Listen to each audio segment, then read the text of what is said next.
We do. I'm just opening it hot. We're just talking about stuff, man. And we were talking about Gus Edwards.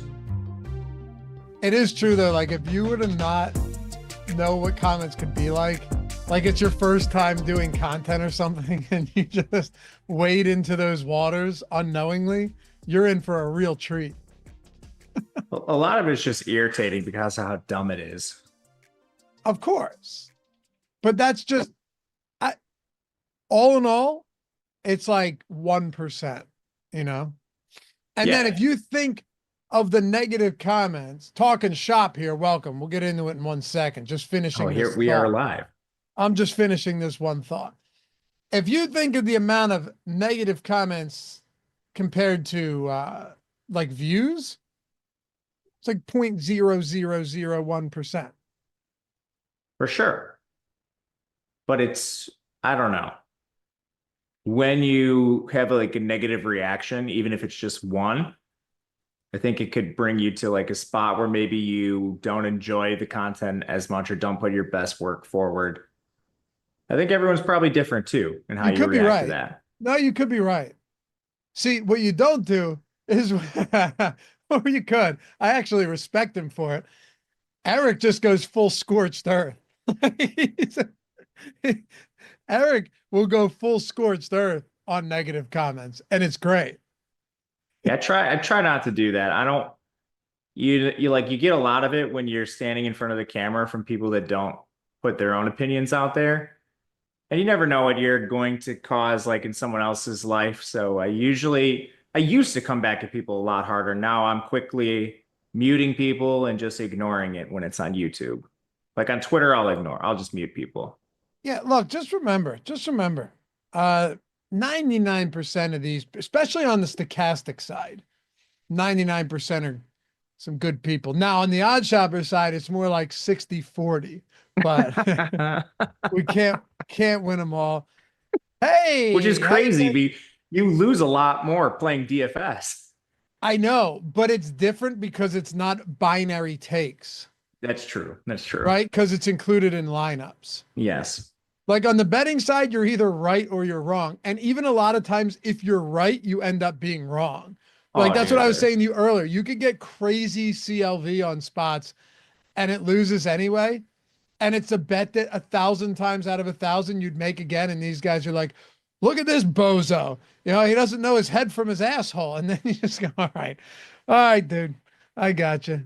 Anyway, and Merry Christmas. Happy to have you guys here. Welcome to the Stokastic.com NFL Showdown live before a lock. Broncos, Browns, fun one tonight at, what is it, Empower Stadium or whatever? We'll call it Mile High. That's what it should be. Glad you guys could join us. If you don't mind, take 1 single second before we get started. You know the drill here. Do I even need to say it anymore? Atone for your sins. Hit that thumbs up. Subscribe to the channel. Both of those, believe it or not, entirely free to do so. And only take up a second of your time, but they go a long way for us, and we appreciate you guys who do that in advance. You walk in the virtual door, you hit the thumbs up, and it's over. Anyway, how you feeling, man? You ready to talk some football? Yeah, man, as usual, as the day goes on and we've had one stream behind us, we've gotten inactives. I usually get more excited for these games and end up entering more contests, which is the case tonight. Went over and checked FanDuel, and they have, like, if you're not playing high stakes, which I'm not limited, they had a contest that's like $4,000 in overlay that you can 150 at the 2-cent level. So I ended up playing 150 on FanDuel now. There's a lot going on. Good. Normally, I only play a couple on FanDuel, but I'm like, oh, if they're just going to give away money, I'm going to 150 this. All right, so how about this? We got the inactives. You and I talked about it this morning. Thanks, Jayhawk. Appreciate you, man. We talked about it this morning. See, that's a nice comment, Matt. I told you. Majority nice. Start reading the comments. Maybe. So we got the inactives. Reynolds is still out, which means that all of these receivers for Denver, who we touched on this morning, they're all in. They're all active, right? Sutton, Humphrey, Vele, Franklin, Mims, all 5 of them are a go today. And then for Cleveland, they're pretty much all active as well. I mean, the only guy that most people would even know who's inactive is Donta Foreman, and he's been inactive for a while now anyway. Am I missing anyone, or is this kind of par for the course from what we've seen the past few weeks, outside of Cedric Tillman being injured and out? Yeah, I think it's going to be the same actives we've had recently for these two teams. So for Denver, I mean, this really is just wide receiver we care about. It's Sutton, of course, Humphrey, Vele, Reynolds, and Mims. And then on the Cleveland side, this is one people might not know as much. Judy, Elijah Moore, of course, but then Jamari Thrash, Jalen Darden, and Kadarius Toney should be your 5 active wide receivers. Sometimes the teams do not update their website. I've fallen into that trap before, but as long as everything's updated, that's who's in for both these teams at receiver. Dive into it. I will say, though, Zach R. said, Laffy, you can pretty confidently say that Sutton may have a good game tonight. This is a new handle. You may remember me as Riggs25. What's up, man?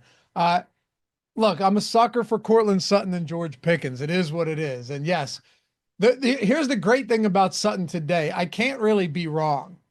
This is such a great bailout for me, Matt. Can't really be wrong, because I would be insanely irresponsible to just tell you to fade Cortland Sutton when, as you put it this morning, he's the only full-time player on this offense for the Broncos. Like, he, outside of Bo Nix, Cortland Sutton's the legitimate only full-time player in Denver. And that's a true statement. Yeah, it's honestly pretty wild. And we were talking about that in relation to defense and kicker and why they're so popular. Those guys are going to accrue points over the entire game, whereas your receivers outside of Sutton, your running backs, like all of them, and your tight ends are just not going to play the entire game. So it leads to a really weird slate. I think Bo Nix is an inevitability. Sutton is right there with him. And the only time I'm leaving one of those players out of lineups is in like a Browns sort of onslaught, like a Browns 4-2 or a Browns 5-1. And if you look at the Sims, you might be surprised how often you're getting stuff like that, considering Cleveland is a touchdown underdog almost, but they're just way more condensed than Denver. You know exactly where the ball is going for the most part in that offense. It's a weird slate. We don't typically have, I mean, there's very few offenses that are ran like Denver in today's NFL. So it's fun. We get them on a showdown. It leads to a weird, intriguing puzzle. We got the short end of the stick on this show because, and it's nobody's fault. It's just scheduling quirks with NBA Lock. But, you know, we're starting 15 minutes later than we normally would. So I don't want to do this and kind of go around the horn as we usually do on the strategy show, just asking what players we like and stuff like that. I don't think it's going to be helpful to anybody. And I want to actually, you know, help people out on this show. So the first thing I want to dive into is, remember how we broke down like kind of the price tiers today? It's like the 8K and up, and then that 4 to 7K range, which is actually really ugly, and half of it's a dead zone with backup quarterbacks. Then you have below 4K, where you have a couple of those guys like Thrash, Akins is in there, Mims is in there as well. There's a few of them that we could talk about. Troy Franklin, Lil Jordan Humphrey, and those guys. I do think, though, when you start looking at the top, not only the top tier, but the top options, Knicks, Broncos, Winston, Sutton, I will throw Will Lutz in there, Javonte Williams by default at that price point, Judy and Moore with Tillman out, and then Njoku with Tillman out, that's huge. All of those guys, even Brown's defense, if you wanted to. It feels like you're going to have so many, I don't know if I want to say dupes, but so many similar lineups, because there's no real pricing restrictions. There's no real salary restrictions when you're trying. You can get to Sutton, Winston, Knicks pretty easily, and then like Njoku as well, and do whatever you want. What do you think are the best ways to get different without being dumb today? I think you can go to this mid-range, which appears like it's going to be a little under-owned. So this is mainly your kickers and your defenses. I think depending on how much you're willing to spend, you could start including guys like Vele and Javonte in that range. But I think a lot of lineups, like when I'm looking at the Sims tool, I just sorted by the dupes and I made a pool of 5,000. So, I mean, some of the most duped lineups do not include kickers and defenses, or they include just one of them. And a lot of them are playing like Marvin Mims and Lil Jordan Humphrey from what I'm noticing right now as well. So I think if you just end up playing this like 2 kickers or kicker in a defense, you might end up shaving off more ownership than you think and come in with a fairly unique lineup. Maybe it's not, completely unduplicated, but you might have fewer than you think just by doing that. Yeah, and I think you're right. I also could see the like double defense spot being interesting in a game like this, playing for a low score, which I think is entirely possible. Um, double defense with a kicker. And you know why I say that? It's not because it's a crazy thought. People just hate doing it. I mean, I don't like doing it and I'm glad we have the Sims tool because it checks me on some of this stuff. For the longest time, that was just like an aversion I had when I was previously building lineups by hand or with an optimizer. But now this tool takes advantage of the actual ownership. We're predicting the field, and it tells you like how often should these players be played. And a lot of times kickers and defenses are under owned. I think that's the case today. Like if I was making just one lineup, I think I would have two of, let's say, the kickers, the defense, and maybe like Vele in there. So I would have like two of those five. Yeah, that makes sense to me. I think, Akins might be somebody that's worth a look. You don't know. He's not exciting. He's probably only going to run like 15 routes in a spot like this. But on the other side of that, the guy's seen what, 4 targets in 4 of his last 5. So it's not like he goes unused. And really, how many of these other guys are like, okay, here's a good idea. This will be helpful. Let's pull up reception props, Matt.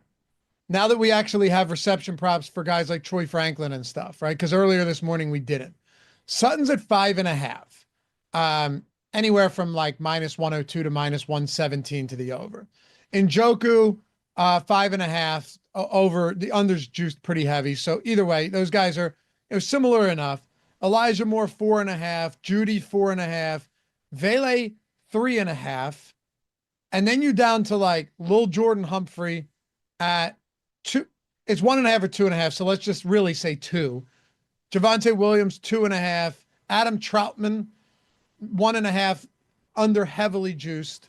Marvin Mims, 1.5, pretty even on both sides. Akins, 1.5, heavy juice to the over on Jordan Akins. And then Troy Franklin at 1.5. And that's what you've got. The reason I list all of them out is because outside of Sutton and then the trio for Cleveland, it's all basically a big question mark. You're basically just throwing darts. You're going to see some ebbs and flows in those Denver roles, but it's not drastic. Like Lil Jordan Humphrey last 3 weeks has gone from 59% of snaps to 44 to 56.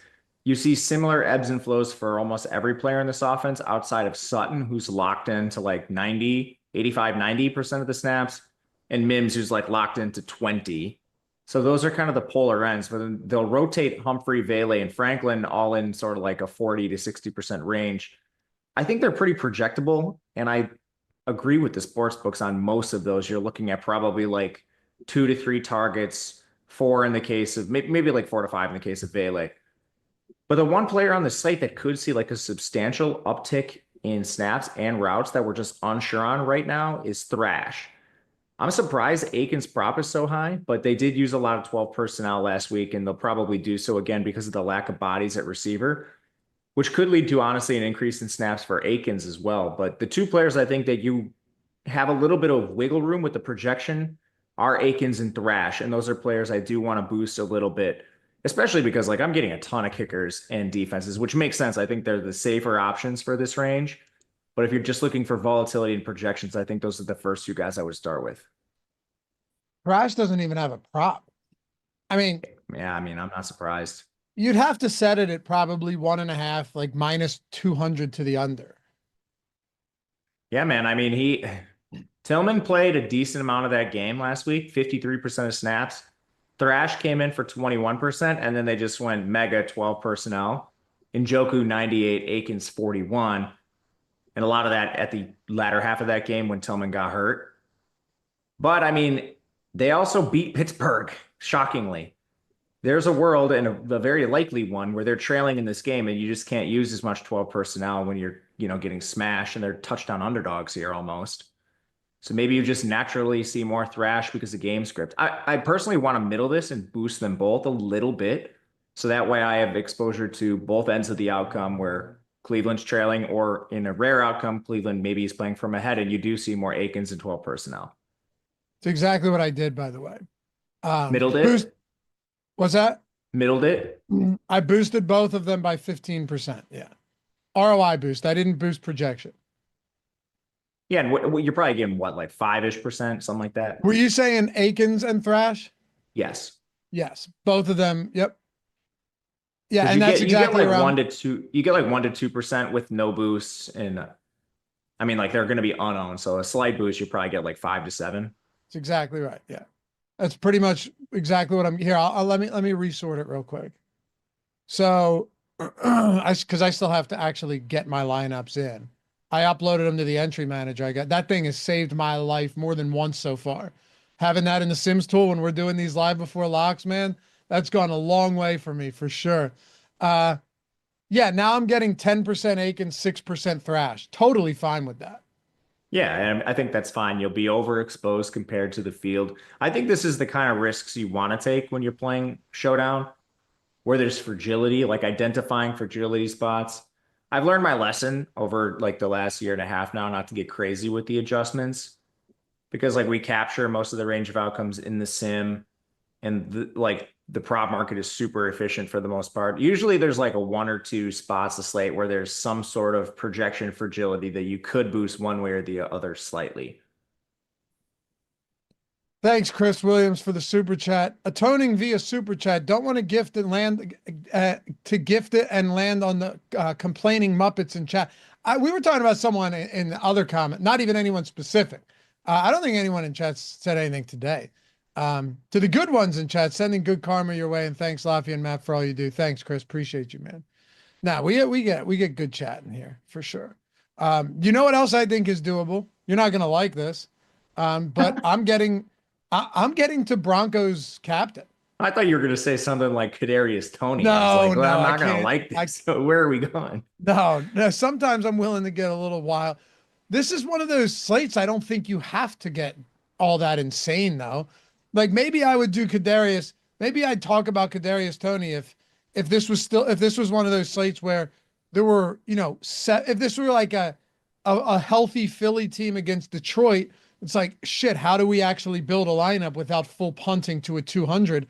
But I don't think you need to do that today. I agree. And a part of it is just like the rotation. So you have like a bunch of 3K-ish guys who play legitimate snaps. I severely question the ceiling on them. But I mean, if they're the access point that allows you to get the guys we actually have a ceiling without going to 200, I'm fine with that. And there's a lot of guys that occupy that range that I'm kind of spraying at. So, I mean, this is the Troy Franklin, the Marvin Mims, like that, the little Jordan Humphreys, that range. I have like a little bit of them all, and I'm not overexposing any one of them, which is honestly how I would want to play it, because they're all playing about 40 to 60% of the snaps, with the exception of Mims, who's at like 25. But he comes on very specific. Like he's in there on packages where he's getting stuff designed for him. So his role's not all that different despite the lack of actual snaps. So I like kind of just spraying those guys. And because there's 4 of them, that actually helps you with duplication, where you don't need to play a 200 Kadarius Toney and lose more money. I've lost so much money on Kadarius Toney. Dude, oh my gosh. It's not even DFS either. I had like a ton of him in best ball. Yeah. Oh my gosh. It wasn't just him either. It was him and Sky Moore. Not I for never you, got but too into Sky Moore, but Kadarius Toney killed me. Sky Moore was popular that year too, and they both just stunk. It ended up being Rashee Rice. Yeah, Rashee Rice. Justin Watson had one good game. Yeah. Can we talk about these? Let's talk about the trio of receivers, pass catchers, I should say, for Cleveland: Njoku, Elijah Moore, and Jerry Jeudy. As far as differentiation goes, like, sure, if we're projecting them, it's going to be Jeudy and Njoku more, but based on roster construction, based on salary and all of that, do you have a lean one way or another? Because I'm pretty much just in the business of mixing and matching these guys for the most part, getting more Jerry Jeudy than any of them, and then about 35% Elijah Moore and David Njoku. I think I actually prefer going down to more and saving the salary when it makes sense. Like if I just there, I did find myself with lineups kind of because of that weird mid range where I just had the extra salary to get Judy, and then by all means I'll go up and get him. But we've seen the target leaders ebb and flow on this team week to week many times. And until the last two games, if you just look at these three receivers, Elijah Moore was actually leading them in targets. And he's out targeted Judy a couple times this year. He was only one behind Judy in their most recent game. This is going to be very close. And I mean, you take away you never want to do this, but I'm just trying to set an example of Judy's season. You take away like a 90-yard touchdown that he had in the last two games, and these players are wildly similar in terms of their output. So I don't want to just like overweight Judy because he had a huge touchdown, but he's probably the only guy that can do that in this offense. I don't think it's likely that it happens, especially against Denver. What I'm trying to say here is their roles are not all that different in this offense. So when you can't get Judy, I wouldn't hesitate to just play more or Njoku. I kind of view them as Njoku 1 price adjusted, Moore 2, Judy 3. Okay, Judy 3 price adjusted. Yeah, just because he's more expensive. But again, I did find lineups because it's a weird salary structure where I just had the money to play Judy. You know what surprises me? Chat has almost let me down in this regard. I mean, there was chat talking to you and me on Thursday Night Football a couple weeks ago. They wouldn't stop talking about Jahan Dotson revenge game, right? When this guy caught the first pass of the game for 6 yards, I got all these tweets like, "Hey, Laffy, how about Dotson? You still at 0 exposure?" Which, yes. And he finished uninspiringly with 1 for 6. Now, Judy's a little bit different because the whole narrative doesn't really mean, like with Dotson, people were trying to play Dotson, a guy that's not even involved in an offense that has dealt with injuries left and right against Washington. With Judy, he's just good. So it doesn't like in this good in the sense of like he's still their top receiver. But also because he's like, I want to go out there and whip their ass. That was, the language he used, really, I mean, just crass. But if he ends up seeing a lot of Surtain, I don't think he's going to shadow him. And Riley Moss is out for Denver, but it's still a pretty difficult matchup. That's why I'm wondering, like, do they try and target the middle of the field more? Do they just move Judy around? Like, my guess would be they just move Judy around. I personally think the best individual matchup is Njoku over Me the too, middle. which is why I like him this week or tonight. And I think Judy is the number one receiver. Just to be clear about this, I think he's number one. I would put Njoku 2, Elijah Moore 3. But the reason I'm willing to play the cheaper guys is because I do not think the gap between them is all that large. I think the targets are evidenced. And I mean, they all play basically every single snap and all the routes. So you can't really look at that. They're all out every single play. And then matchup wise, I think honestly, Njoku is the best of these three.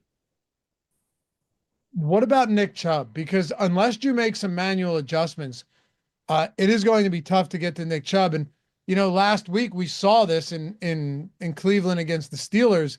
Nick Chubb ended up being a critical piece. Was he good? No. He fell into the end zone twice and had, seriously, he had less than 60 yards on 20 carries. But if this game stays competitive, they don't really care that Nick Chubb hasn't been the same Nick Chubb. Stefanski clearly doesn't want to use Jerome Ford right now in rushing down situations. I think he's had anywhere between like 2 and 5 carries since Nick Chubb has returned. Chubb's coming off a 20 carry game. Absolutely no limitations on this guy. I don't know what to do here. He's sort of a luxury because Denver's so messy. You can go up and play him in a lot of lineups, and I think just bank the volume. Even if it's not efficient, you're just not dealing with that many alternatives. You have the 3 receivers that are very active for Cleveland. You have the QBs, and then who else do you play other than Sutton with any sort of confidence? I think Chubb should be right up there with those guys. And there's a little nuance to this because it for a while, it did seem like Jerome Ford was their clear pass down back. I think it's probably a little more split than people think. Jerome Ford only 2 more routes than Chubb last week. Now that was in pretty severe positive game script for them against Pittsburgh, which isn't likely to happen here. So maybe you see like a slight uptick for Ford, but any sort of 2 down base work, Chubb, goal line work, Chubb. probably more pass game work than you think to Chubb. It's like a 70-25 or 70-30, 75-25 split, in my opinion, right now, which makes him, although inefficient, a still pretty safe play based on volume.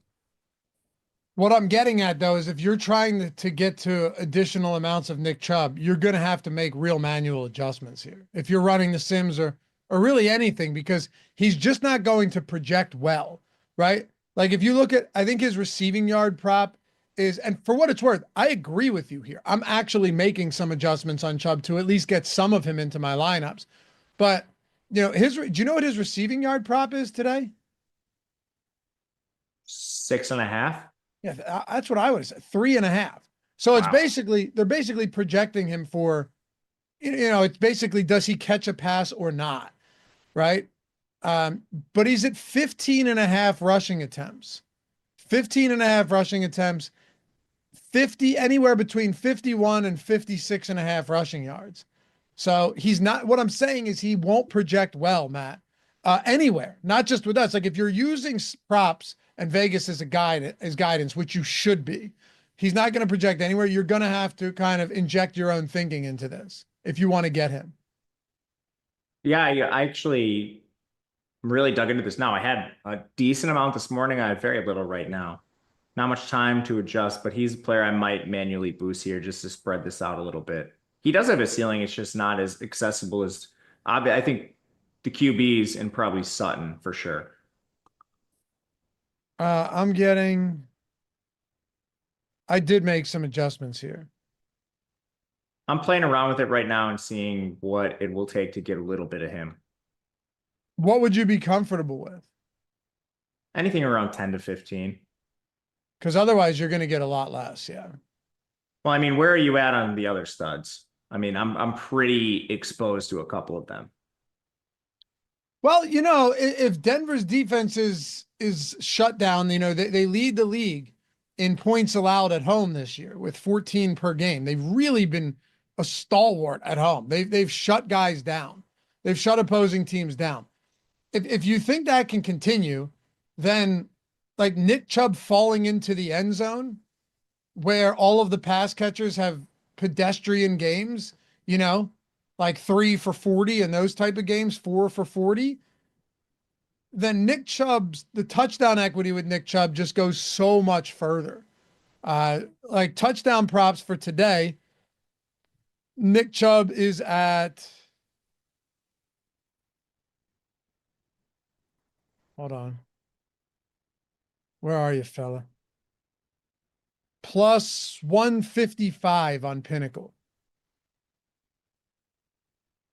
Little lower than I would have thought, but I mean, it makes sense. They're pretty big underdogs in this game, and it's not projected to score all that much. Yeah. I mean, he has the same scoring odds as Javonte on the other side. And that's Sutton, a bit surprising to me. And basically, around this in the ballpark of Cortland Sutton as well. Very interesting.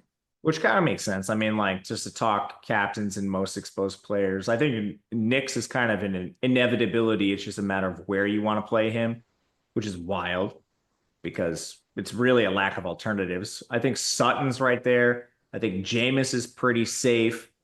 It doesn't matter what kind of game like they play, if they're from ahead or trailing, like he'll have opportunity. So I think you kind of have like a limited ceiling, but a pretty good floor with Jameis, making him an awesome flex play.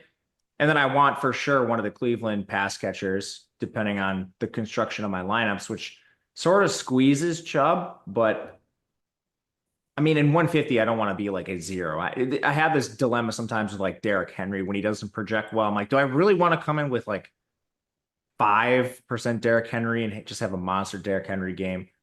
So I'm going to make a slight boost here. Nothing crazy. That's what I did. What I did is I got to around 15%. Yeah, that'll put me at players I've boosted: Akins, Chubb, and Thrash, and that's it. Yep, that's where I'm at as well. By the way, if you guys wanted to check out these tools, we always have ways to do it. Always. 2 ways to do it. One, because there's still 1,500 of you here, and Matt will be the first person to tell you we're in that stretch of football, Matt, where it's now you can essentially, we're going to have football like 4 days a week coming up for some of these, maybe more, right? You're going to have the Thursday, Saturday, Sunday, Monday spots. We're going to have a lot of football. Here's what I would do if you have your lineups in. See that link at the top? It says join any sportsbook, gets the Stokastic Sims free. Click that, Jordan. Just go straight to the website. Don't go to that image, please. Follow those 4 steps. Click claim offer on any of those. Sign up with any of our sportsbook partners. You deposit $5 or $10, whatever it may be. If you're in non-legal betting states, guess what? Any of the pick'em sites on there are included, and they're most likely, more than likely, legal in your state. Place a bet on whatever you want with that deposit, okay? The moment that bet settles, that could be tonight, right? So go bookmark this. You want a live bet on this game, or bet the side, bet a total, bet a prop.